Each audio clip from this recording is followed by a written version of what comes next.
Sur Radio Ici et Maintenant, 95.2, Monsieur Crine est avec nous. Jacques Crine, bonsoir. Oui, bonsoir. Alors tout d'abord, Monsieur Crine, qui êtes-vous? Je suis un aviateur, j'ai une formation de l'armée de l'air comme pilote de chasse, et maintenant je suis commandant de bord sur Airbus dans une grande compagnie aérienne. Donc on peut dire que votre carrière ne s'est pas arrêtée à ce que vous avez vu, et d'ailleurs qu'avez-vous vu? Alors ce que j'ai vu, écoutez, j'étais en entraînement à l'époque, c'était dans les années 72, mes collègues pilotes de chasse, et nous faisions des entraînements qui se pratiquaient dans l'armée de l'air. D'ailleurs, une des seules choses qui se fait dans la seule armée de l'air au monde, c'est qu'on se fait des rassemblements de nuit, dans le but, j'allais dire, de reconnaître ou d'interroger des avions qui pouvaient à l'époque, traverser notre territoire national et aérien. Donc c'est des rassemblements sur des avions, donc de nuit. Alors la chose pour se faire, eh bien, on partait à 2 avions, sous contrôle radar serré, on s'écartait à peu près de 200 km, et alternativement, l'un était guidé par le radar pour rassembler sur le deuxième qui faisait office de plastron. On rassemblait, on donnait un coup de phare. Nos avions étaient équipés de phares justement spéciaux pour éclairer latéralement les avions sur lesquels on rassemblait. Et puis on s'entraînait à ça avec le radar de bord. Il y avait toute une procédure qui était assez pointue, puisque le rassemblement de nuit est un exercice assez, c'était l'artisanat d'art un peu, hein. Il fallait être bon, il fallait s'entraîner, il fallait faire ça en toute sécurité. Et ce soir-là, il devait être 10h30, 11h du soir, la nuit était belle, il y avait des étoiles partout, on voyait bien le ciel également. Et il y a au moment où moi j'étais chasseur et j'étais présenté donc sur mon collègue qui me servait de plastron, j'ai vu passer un objet, très lumineux, qui ressemblait, enfin c'est mon interprétation de l'époque, qui ressemblait à un grand cigare avec très éclairé de l'intérieur avec du hublot. Alors ma première réaction, c'était de dire au contrôle, écoutez, il y a un avion de ligne dans les parages, là, il y a un autre avion. De quelle taille environ cet objet, quelle taille environ? Ça ressemblait à la taille d'un gros avion, je veux dire, ça aurait pu...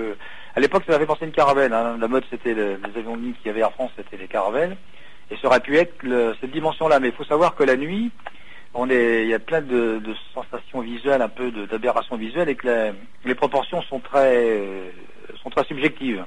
Quelque chose de gros peut vous apparaître petit, et quelque chose de petit, à la limite, peut vous apparaître plus gros. Donc je demande au radar, le radar me dit on n'a rien, mon collègue il me dit bah oui, je vois quelque chose. Bon, c'est vrai qu'à l'époque, on était assez attentif à ne pas s'approcher des avions de ligne, quelque chose comme ça. Donc on dégage, et on demande au radar de nous faire dégager pour une deuxième présentation. Là, c'était mon collègue qui était en présentation sur moi, et j'allais dire, de nouveau, on voit cet objet-là, qui volait, qui était lumineux, et qui vient se foutre entre nous. Le radar, j'écoutais, c'est pas normal, ça, il y a quelque chose, on voit un avion, on sait pas vous dire ce que c'est, mais ça ressemble à un avion, en tout cas. Donc, on met la post-combustion, on essaye d'aller dessus. Et là, pouf, ça se disparaît, mais alors, à la rapidité de l'éclair. Bon. Et on se discute, alors, ça s'en va, on a peut-être des aberrations, on refait une troisième présentation. Enfin, ça a duré 4 fois, cette affaire-là, hein. Donc, et à chaque fois, cet objet venait sur nous, comme en observation, et dès qu'on faisait mine de se rapprocher de lui, ça partait comme, je dirais, une mouche pour essayer d'attraper, quoi, la vitesse de l'éclair. En fait, il jouait, cet objet jouait avec vous, en quelque sorte. Oui, enfin, disons, il venait nous voir, c'est comme, je vais dire, l'interprétation qu'on aurait pu en avoir, c'est qu'il venait nous observer, et dès qu'on faisait mine d'aller sur lui pour voir ce que c'était, il se carapatait à vitesse grand V. Mais à l'époque, aviez-vous la connaissance d'un objet volant militaire qui ait la possibilité de venir et de repartir à une telle vitesse? Écoutez, le contexte, c'est que, d'abord, on a cru à des illusions sensorielles de part et d'autre, mais comme on s'est débriefé un peu à l'arrivée, comme on a dit, on l'a vu plusieurs fois, on l'a vu à 2, je dis que quelqu'un ait une illusion... qu'on l'ait plusieurs fois, c'est déjà plus rare, et qu'on l'ait 2 types à la fois, c'est quand même un peu étonnant. Alors, pour me remettre dans le contexte politique, c'était quand même une bonne époque de la guerre froide, c'est que ces choses-là étaient top secret, là, parce qu'on pensait toujours effectivement que c'était soit des Américains, soit les Russes qui inventaient de nouveaux astronefs avec des performances complètement extraordinaires et inconnues. Et c'est vrai que la première pensée qu'on avait, de la peur qu'avaient les gouvernements, c'est que on serve de terrain d'expérimentation à des prototypes qui auraient pu, sur de nouvelles données techniques, se baser sur la vitesse de la lumière, sur les photons, sur des sources d'énergie sur lesquelles on travaille encore. Et c'était une première pensée qu'on avait. Mais ce qui nous revenait de la discussion de mon camarade et moi-même, c'est que ça ne correspondait à rien de ce que établir à travers notre expérience aérienne, de tout ce qu'on connaissait, de tout ce qu'on avait vu. On dit ça, on ne voit pas ce que c'est, on ne voit on ne voit dans nos connaissances actuelles, on ne voit rien qui puisse correspondre à ce genre de trajectoire, à ce genre d'accélération et à ce genre de vol, si vous voulez. Donc on était dans l'expectative. Et toujours actuellement. Oui. C'est ça qui est étonnant.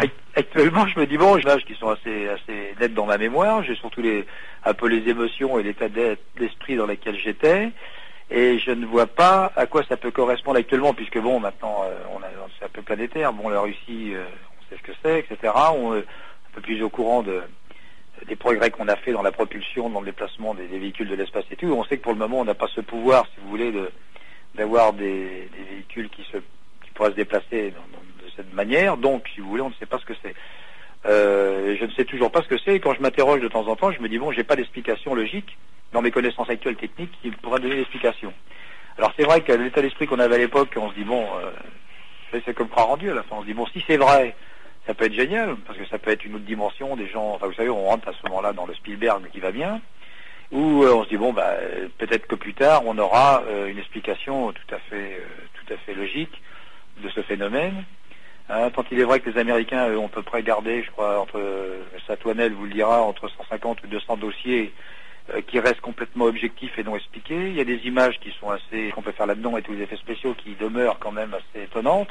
Alors la question reste posée. Moi, ça m'amuse et ça m'enchante. La partie, je dirais, histoire merveilleuse, ben pourquoi pas. Peut-être que c'est des manifestations qui arrivent de temps en temps. Et d'ailleurs, quand on parle de ça, je me rends compte, moi, dans mon métier, où nous sommes des gens très sérieux, on en parle avec beaucoup de pudeur, il y a des gars qui me disent, bah oui, moi aussi, à telle époque, j'ai vu ça, moi aussi, à telle époque, j'ai vu ça, moi, il n'y a pas longtemps, j'ai vu ça. D'ailleurs, j'ai vu un deuxième phénomène qui s'est représenté, j'étais à l'époque à Air Inter, ça devait être en 80 ou 81, où j'ai vu des phénomènes dans le ciel, qui étaient, comme on l'a dit, un volet derrière, avec une lumière complètement, j'ai passé au prisme, là. Et le lendemain, le surlendemain, il y a eu des témoignages, des gens sont passés à la télé, des jeunes qui ont fait des dessins, etc. Donc il reste quelque chose qui est assez étonnant. Alors est-ce que c'est un espoir pour dire, bon, on va déboucher un jour sur quelque chose d'extraordinaire dans des connaissances aéronautiques ou sur un autre monde, ou alors, bon, c'est des hallucinations collectives où on trouvera une explication. Mais il y a des rapports officiellement sur cet événement ? Les rapports, il y en a, parce qu'il faut savoir qu'à cette époque, bon, c'était top secrète dans la mesure où tout le monde s'observait entre le bloc de l'Est, les Américains, l'OTAN, etc. On en faisait un peu partie, et qu'il était relativement malvenu de raconter des choses comme ça, ou alors on était tout de suite pris dans un contexte très très lourd et très secret.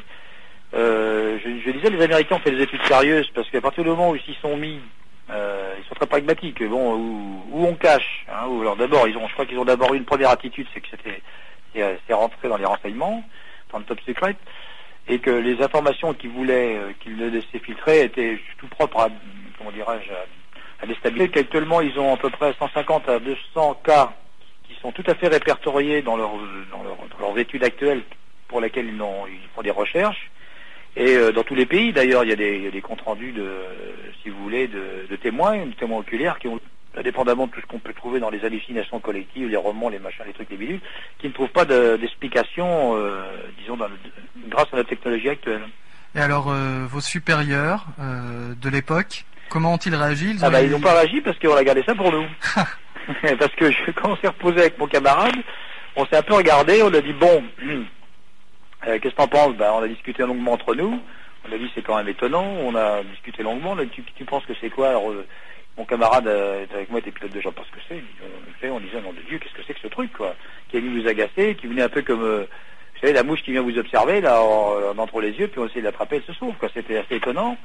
Le contexte historique était assez étonnant. Et si vous voulez à l'époque, il n'était pas très bon de rentrer en racontant ce genre de choses quoi, parce que d'abord deux choses l'une, où on était mis un peu au secret ou au moins un peu dans la discrétion, où on passait en visite médicale et là on nous taxait un peu de délicieux farfelus. Vous avez pris de la boquette, vous avez pris du champagne, vous avez vu quoi, et que comme c'est qu'on a un suivi médical très très important et que il y a aussi, j'allais dire, des conditions physiques et mentales. Et à l'époque, je pense que le coefficient mental nous aurait un peu gêné quoi. Je veux dire, on aurait pu avoir l'interprétation. Peu favorable pour nous. Et alors, actuellement, est-ce qu'il y a deux écoles chez les pilotes? Ceux qui voient les événements et qui n'en parlent pas, et l'autre école, celle qui voit les événements et qui en parle, ou est-ce que ça reste encore très discret? Bah, ça reste très discret, il y a toujours une énorme pudeur. Par contre, si vous voulez, l'état d'esprit a changé. Bon, il y a quand même depuis 15-20 ans, bon, l'état d'esprit a changé. On n'est plus dans cette espèce de guerre secrète qui était entretenue aussi bien dans les médias que dans les romans entre les blocs de l'Est et de l'Ouest, ou peut-être justement, comme vous disiez tout à l'heure, qui est-ce qui a trouvé la dernière invention qui est menaçante, hein. Les gens ont peut-être trouvé le secret du vol photonique ou dans des énergies intersidérales. Alors les gens en parlent un peu mieux. Les gens en parlent maintenant de temps en temps, mais ça reste très discret. Il y a une forme de pudeur. Vous savez, je suis passé dans une émission où le gouverneur de mon fiston, le matin, il m'a dit, mais ça y est, M. Crine, vous avez fumé de la moquette, quoi. Hein, vous voyez, bon, il y a quand même une réaction, je dirais, bon, au niveau de la conseillère, je sais pas ce que, pas très bien, mais je veux dire, au niveau du bon sens populaire, où les deux actions sont complètement, oui. Il y a des gens intéressés, ben c'est comme tout ce qui est un peu ésotérique, dès qu'on en parle, les gens disent, ah mais oui, moi aussi j'en ai vu, et puis par contre, faut lancer le débat, quoi. Faut lancer le débat. Alors, en conclusion, Monsieur Crine, des années après, vous vous posez toujours des questions? Oui, moi je me entends mes petits rêves à moi, ou si vous voulez, je me dis, bon, bah si c'était vrai, si c'était des ovnis, des martiens, de ce qu'on veut, vous voyez, hein, si c'était des extraterrestres, si c'était un autre monde qui venait nous visiter avec une technologie, ça serait peut-être... Moi, je les vois pas comme des esprits, je vois dans 5-10 ans ou avant ta mort, on trouvera une explication, quoi. Monsieur Crine, je vous remercie.